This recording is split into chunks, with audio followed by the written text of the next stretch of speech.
Assalamualaikum warahmatullahi wabarakatuh. Salam sejahtera bagi kita semua. Salam Om Swastiastu, Namo Buddhaya, salam kebajikan.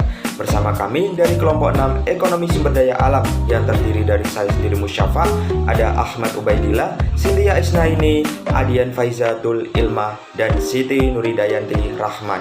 Dengan bangga mempersembahkan video pemaparan kami yang berjudul Penggunaan Alat Tangkap Bom pada Nelayan. Dan berikut adalah penjelasannya. Menggunakan bom ikan, Kementerian Kelautan dan Perikanan menangkap 2 kapal penangkap ikan di perairan Selayar, Sulawesi Selatan. Sebuah video menunjukkan saat petugas mengejar 2 kapal nelayan penangkap ikan di perairan Selayar. 2 kapal ini ditangkap karena menggunakan bom ikan sebagai alat pancing untuk mendapatkan hasil tangkapan. Dari penangkapan, petugas meringkus 4 nelayan lokal dan menyita barang bukti berupa bahan pembuatan bom ikan. Para nelayan kemudian dibawa ke pangkalan PSDKP Bitung. Berdasarkan informasi dari nelayan, kita memonitor adanya pelaku destructive fishing. Dan telah diamankan 4 pelaku yang kemudian akan ditindaklanjuti dengan penyidikan terkait tindak pidana destructive fishing di wilayah tersebut, sesuai dengan undang-undang yang berlaku. Kita tingkatkan pelaksanaan pengawasan terkait destructive fishing, dikarenakan ini merusak sumber daya kelautan dan perikanan, terutama terkait masalah ekosistem daripada sumber daya kelautan dan perikanan. Yang pertama yaitu identifikasi masalah. Apa sih yang terjadi dari video YouTube yang kita ambil sebagai acuan untuk tugas ini? Yaitu sebuah video dari YouTube yang diambil dari channel Kompas TV menunjukkan saat petugas mengejar 2 kapal nelayan penangkap ikan di perairan Selayar. 2 kapal ini ditangkap lantaran menggunakan bom ikan sebagai alat pancing untuk mendapatkan ikan tangkapan. Dalam penangkapan, petugas juga menangkap 4 nelayan lokal dan menyita barang bukti berupa bahan bom ikan. Tindakan ini terbukti jelas melanggar Undang-Undang 45 tahun 2009 pasal 84 dan para pelayan ini kemudian akan dibawa ke pangkalan PSDKP Bitung.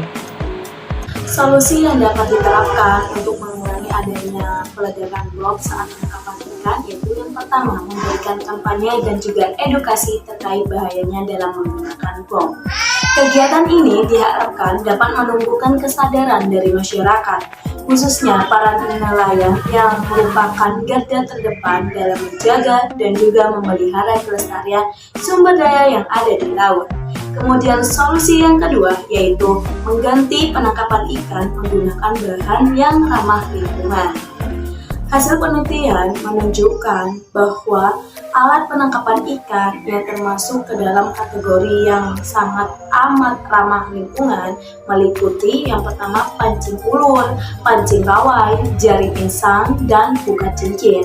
Kemudian solusi yang ketiga yaitu mempererat adanya regulasi bagi nelayan yang melanggar dalam penangkapan ikan menggunakan bom. Dan solusi yang keempat yaitu adanya peran masyarakat.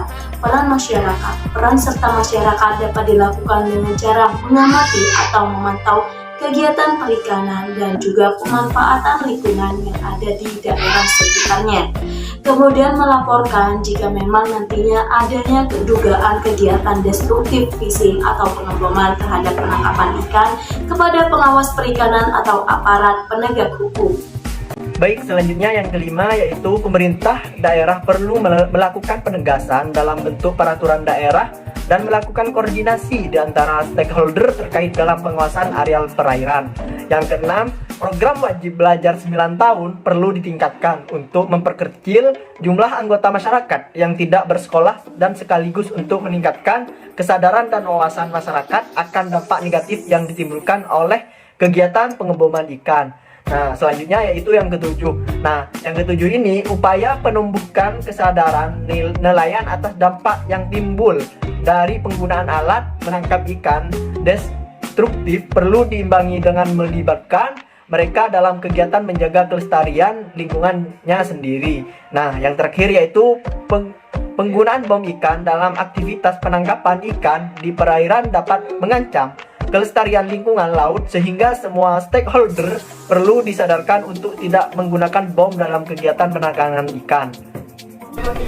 Peran stakeholder dalam penanganan penggunaan alat tangkap berupa bom pada nelayan. Peran stakeholder yang pertama adalah pemerintah.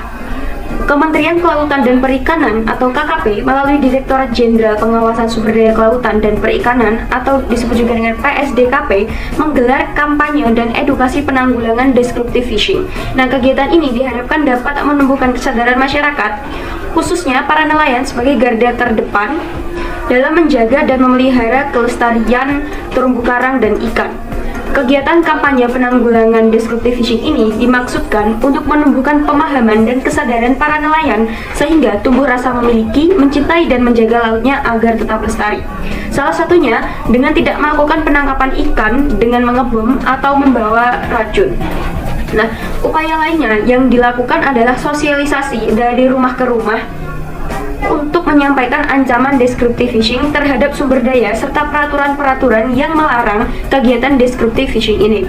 Selain memberikan sosialisasi secara lisan, tim juga memberikan dan menempelkan himbauan yang bertuliskan lautku bebas bom ikan di kapal-kapal nelayan dan rumah-rumah nelayan. Peran stakeholder yang kedua adalah masyarakat. Nah, dengan luasnya wilayah laut Indonesia, terdapat keterbatasan pemerintah untuk mengawasi kegiatan destructive fishing. Nah, mulai dari keterbatasan personil pengawas, kapal pengawas, dan jangkauan wilayah yang sangat luas. Untuk itu, peran serta masyarakat sangat diperlukan untuk bersama-sama memerangi pelaku destructive fishing. Nah, peran serta masyarakat dapat dilakukan dengan mengamati atau memantau kegiatan perikanan dan pemanfaat lingkungan yang ada di daerahnya. Kemudian, melaporkan adanya dugaan kegiatan destructive fishing kepada pengawas perikanan atau aparat penegak hukum. Peran stakeholder yang ketiga yaitu adalah perguruan tinggi. Nah, perguruan tinggi memiliki tanggung jawab untuk ikut berperan dalam pengembangan kualitas masyarakat pesisir dan nelayan. Nah, penelitian pada perguruan tinggi seyogyanya mampu untuk menghubungkan dengan kepentingan pengembangan masyarakat. Salah satu agenda yang dapat dikembangkan perguruan tinggi dalam rangka untuk mengintegrasikan penelitian dan pengembangan masyarakat adalah mengefektifkan program teaching farm. Nah, program teaching farm ini merupakan sarana pendidikan lapangan yang dimaksudkan selain untuk peningkatan mutu pendidikan bagi mahasiswa, juga diperuntukkan bagi kegiatan penelitian. Nah, pelatihan serta kegiatan usaha yang menghasilkan keuntungan yang bermanfaat bagi keberlanjutan kegiatan yang dimaksud dan masyarakat sekitar. Dengan demikian, pada kegiatan teaching farm yang dimaksud dapat memberikan pengertian bahwa adanya keterlibatan unsur mahasiswa, dosen, instruktur, dan juga masyarakat sebagai stakeholder. Stakeholder yang selanjutnya yaitu ada dunia industri atau bisnis, di mana dunia industri dan bisnis ini berperan dalam mematuhi segala peraturan yang dibuat oleh pemerintah seperti Keputusan Menteri Kelautan dan Perikanan Nomor 10 Tahun 2003 tentang perizinan usaha penangkapan ikan, di mana jenis alat tangkap yang diizinkan yaitu ada pukat, cincin, rawai tuna, jaring, ingsan, hanyut atau HUHD, dan melarang penggunaan bom dalam penangkapan ikan. Dan yang kedua yaitu dunia industri atau bisnis diharapkan tidak memproduksi barang yang bersifat destructive fishing, di mana harus memperhatikan dan menerapkan dampak yang dapat diakibatkan oleh adanya produk tersebut dengan menganalisis amdal dan eksternalitas dari produk alat tangkap ikan dari bom tersebut. Dan yang ketiga yaitu dunia industri atau bisnis harus menjunjung tinggi dan menerapkan asas tanggung jawab sosial dan lingkungan atau corporate social responsibility CSR, di mana pihak industri dapat memberikan bantuan berupa alat tangkap ikan yang tidak berbahaya dan diizinkan oleh pemerintah. Dan yang terakhir yaitu ada stakeholder NGO atau LSM, lembaga swadaya masyarakat, di mana ini berperan dalam strategi mendorong untuk melakukan lobby terhadap pemerintah untuk mendukung pelestarian lingkungan perairan laut, khususnya menjaga kelestarian terumbu karang.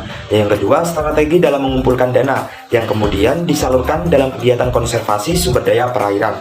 Dan yang ketiga yaitu strategi melakukan kampanye dan pengorganisasian protes publik dalam mendukung kelestarian terumbu karang dan kelestarian makhluk hidup di perairan laut. Dan yang keempat, strategi menyediakan informasi dan melalui wawancara media yang mendukung kelestarian laut dan keberlanjutan penangkapan ikan dengan ramah lingkungan.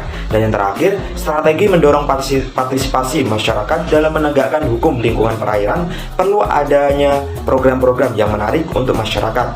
Program yang sudah dibuat harus dijalankan dengan serius sehingga ada keberlanjutan yang berdampak pada kelestarian terumbu karang.